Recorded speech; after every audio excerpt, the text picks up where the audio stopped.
Italian super কাপের ফাইনালে Milan derby. দুই জায়ান্টের লড়াইটা হয়েছে ফাইনালের মতোই। শেষ পর্যন্ত নাটকীয়তায় ভরা ম্যাচে শেষ মুহূর্তের গোলে অবিশ্বাস্য প্রত্যাবর্তনে ইন্টারকে হারিয়ে এসি মিলানের শিরোপা উৎসব। সৌদি আরবের আল আউয়াল পার্ক স্টেডিয়ামে ম্যাচের 23 মিনিটে এগিয়ে যাওয়ার সুযোগ পায় ইন্টার মিলান। ফেদেরিকো দি মার্কের শট দারুণ নৈপুণ্যে ফিরিয়ে দেন গোলরক্ষক মাইক মিয়া। প্রথমার্ধে যোগ করার সময় তেরেমির বাড়িয়ে দেওয়া পাস বক্সে খুঁজে পান মার্টিনেস। প্রতিপক্ষের দুই খেলোয়াড়ের বাধা এড়িয়ে বাঁ পায়ের শটে বল জালে পাঠান আর্জেন্টাইন স্ট্রাইকার লাউতারো মার্টিনেস।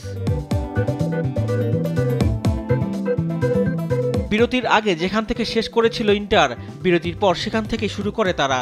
47 মিনিটে স্টেফান ডে ব্রুয়ের উঁচু করে বাড়ানো বল জালে পাঠান তেরেমি। শিরোপা জয়ের সুবাস পায় ইন্টার। এরপরই শুরু হয় এসি মিলানের ঘুরে দাঁড়ানোর গল্প।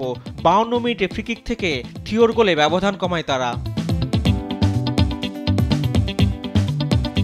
80 মিনিটে সতীর্থের বাড়ানো পাসে ক্রিস্টিয়ান পুলসিক গোল করলে স্কোরলাইন দাঁড়ায় 2-2। আর ম্যাচের শেষ মুহূর্তে যোগ করার সময় 93 মিনিটে আব্রাহামের গোলে 3-2 গোলে এগিয়ে যায় এসি মিলান। 9 বছর পর নাটকীয় জয়ে সুপার কাপের 8ম শিরোপা ঘরে তোলে এসি মিলান। রিফাত আঞ্জুম, দেশ টিভি, স্পোর্টস ডেস্ক।